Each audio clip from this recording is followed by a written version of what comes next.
What happens when one of daytime television's most beloved hosts comes face to face with royalty gone rogue? It only took 34 seconds for a dream interview to turn into an absolute nightmare that left studio audiences gasping and producers scrambling. This is the story of how Meghan Markle got herself kicked off Jennifer Hudson's show after a heated clash that nobody saw coming. Jennifer Hudson was riding high. Her talk show had become a safe space for celebrities to open up, share their truth, and connect with audiences in a way that felt genuine. She had this gift, where guests felt comfortable enough to be real without the conversation ever getting messy. That was her superpower. Kindness mixed with curiosity. Warmth without weakness. So when Meghan Markle was booked for the show, everyone thought it would be television gold. A former royal sitting down with an Oscar winner and talk show host who understood the pressures of fame, the weight of public opinion, and the struggle to find your voice when the world wants to silence it. The producers were excited. The audience was excited. Jennifer herself was looking forward to what she thought would be a meaningful conversation. But from the moment Meghan walked onto that stage, something felt off. Jennifer stood up to greet her guest with that signature smile, arms open for a warm embrace. Meghan barely made eye contact. The hug was stiff, uncomfortable. Jennifer tried to laugh it off, gesturing to the chair across from her. "Welcome, welcome. We are so excited to have you here," Jennifer said, her voice full of genuine enthusiasm. Meghan sat down, crossed her legs, and looked around the studio like she was inspecting a hotel room that didn't meet her standards. "Thank you for having me," she said, her tone flat, almost robotic. Jennifer, ever the professional, pushed forward. "You've been through so much over the past few years. I think a lot of people are really interested in hearing your perspective, your journey. How are you doing?" "Really?" Meghan sighed, a long, dramatic exhale that seemed designed to communicate how exhausting it was to even be asked such a question. Jennifer, it's been difficult. People don't understand what it's like to be in my position. The scrutiny, the lies, the constant attacks, it's relentless." "I can only imagine," Jennifer said, nodding sympathetically. "The media can be incredibly cruel, especially to women in the public eye. But you've also used your platform to speak out about issues that matter to you. That takes courage." Meghan's expression shifted. Her eyes narrowed slightly. "Courage," she repeated, as if tasting the word and finding it bitter. "Yes, well, courage is something I've had to develop because nobody else was willing to stand up for me. Not my family, not the institution, nobody." Jennifer nodded again, trying to keep the conversation on track. "I want to talk about that, about your experience and what you've learned. But I also want to talk about the work you're doing now, the projects you're passionate about. What's next for you?" And that's when Meghan's mask started to slip. "What's next for me?" she said, her voice rising slightly. "What's next is that I'm going to continue telling my truth, whether people like it or not. And honestly, Jennifer, I'm a little surprised that you, of all people, would try to move past my trauma so quickly." The audience went silent. You could feel the temperature in the room drop. Jennifer's smile faltered for just a second before she recovered. "I'm not trying to move past anything. I want to hear everything you want to share. I just also want to celebrate who you are now and where you're going." "Who I am now," Meghan said, laughing without humor, "is someone who has been destroyed by a system that chews people up and spits them out. And where I'm going is somewhere that people will actually listen to me and take me seriously." Jennifer shifted in her seat. "I am taking you seriously. That's why you're here." "Are you?" Meghan shot back. "Because it feels like you're reading from a script. Hitting all the talking points your producers told you to hit. You want the headline without the real conversation." This was getting uncomfortable. Jennifer took a breath, clearly trying to reset. "I promise you, there is no script here. I genuinely want to hear from you. But I also think it's important to have a conversation that's balanced, that acknowledges the complexity of your situation. Balanced, Meghan scoffed. There's that word again. Everyone wants balance when it comes to me. But where was the balance when I was being torn apart in the press? Where was the balance when my mental health was collapsing and nobody cared? I hear you, Jennifer said softly, and I'm so sorry you went through that. Mental health is something I take very seriously. And I know how isolating it can feel when you're struggling and it seems like the world is against you. Don't patronize me, Meghan snapped. The audience gasped. Jennifer's eyes widened. I'm not patronizing you.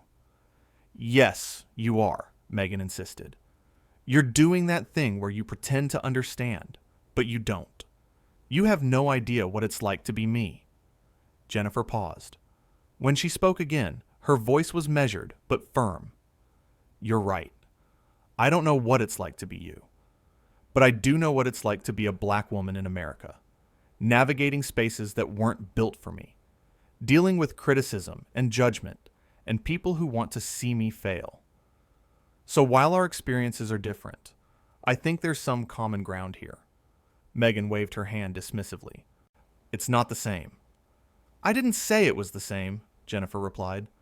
I said there's common ground. No, there isn't, Meghan said, her voice cold. You chose this life, Jennifer. You auditioned for it. You wanted fame.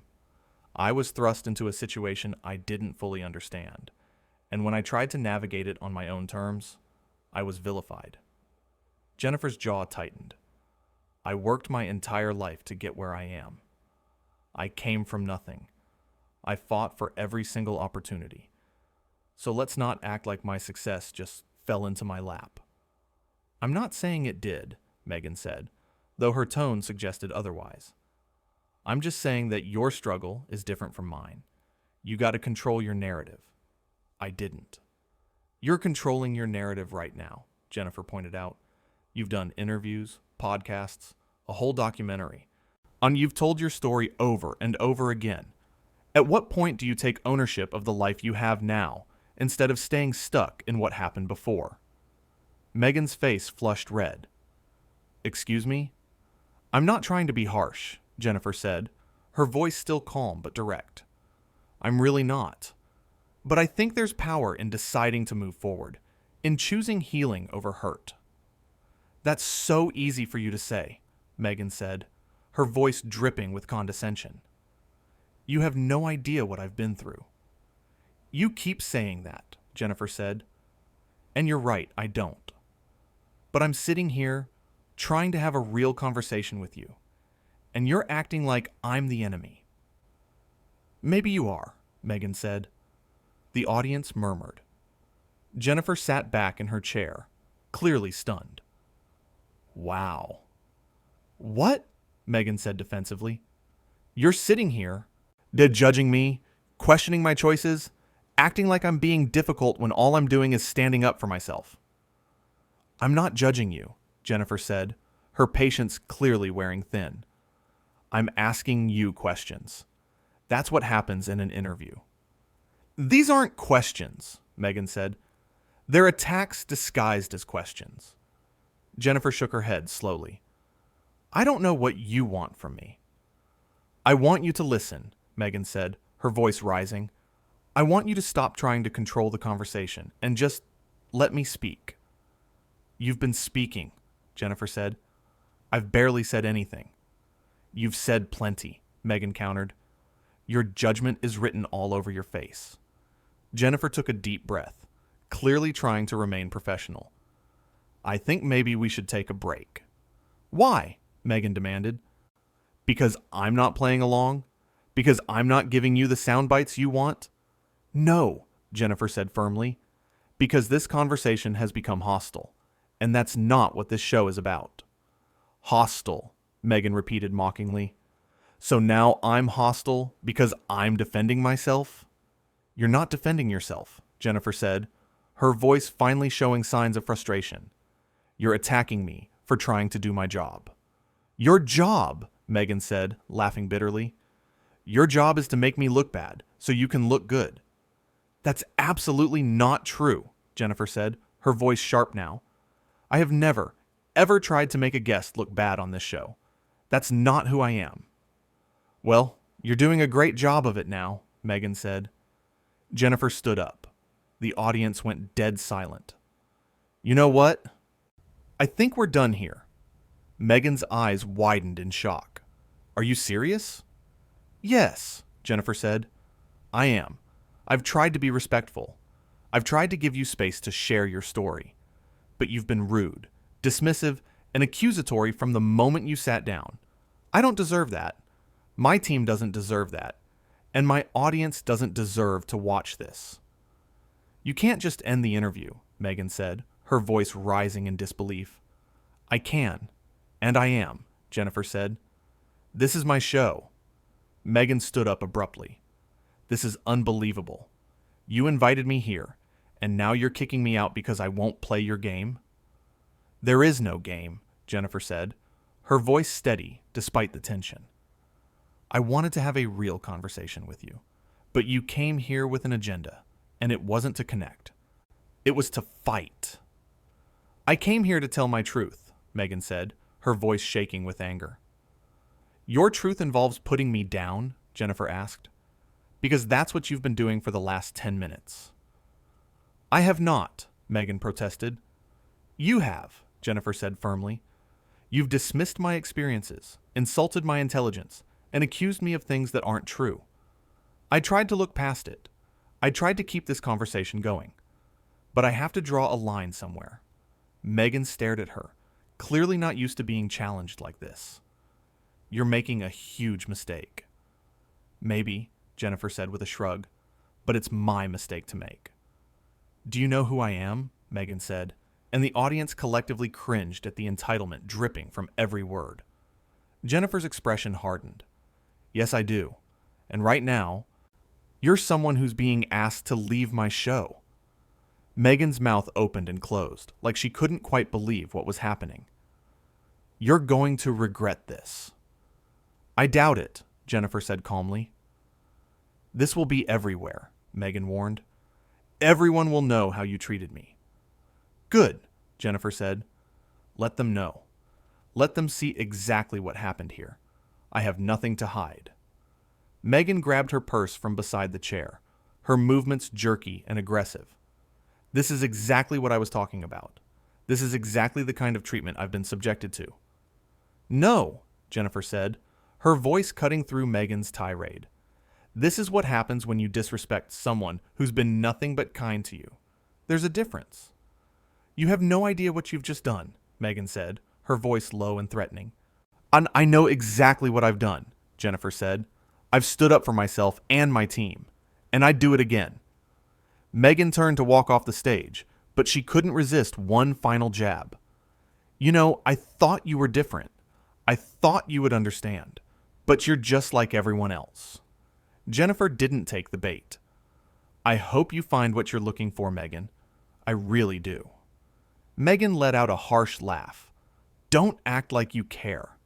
I do care, Jennifer said, but I also care about myself and the people who work with me, and I won't let anyone treat us this way, no matter who they are. The audience erupted in applause. Meghan froze mid-step, clearly not expecting that reaction. She turned back to glare at Jennifer, who simply stood there with her arms crossed, unbothered. Ah, unbelievable, Meghan muttered before storming off the stage. Jennifer watched her go, then turned to face her audience. The applause grew louder. She took a moment, clearly processing what had just happened, before finally speaking.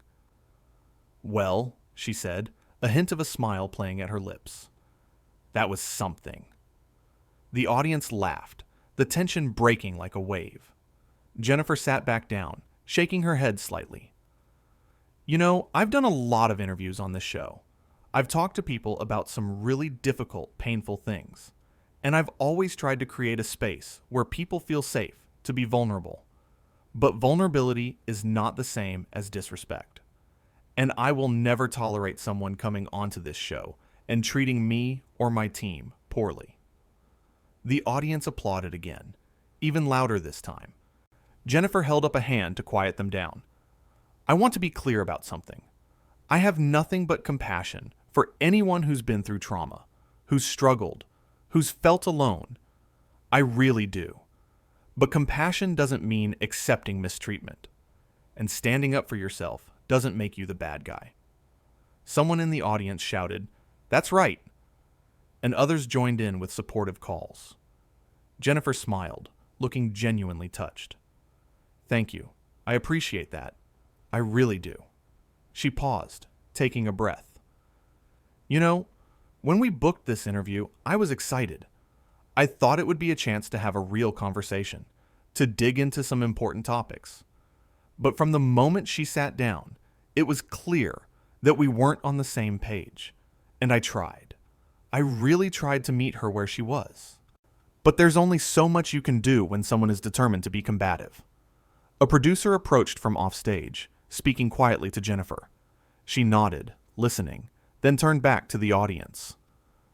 "We're going to take a quick break, and when we come back, we're going to shift gears completely. I've got some incredible guests lined up for later this week that I want to tell you about, and we're going to end today on a high note, because that's what this show is about. Positivity, connection, real conversation, not whatever that was." The audience laughed and applauded as the show cut to commercial.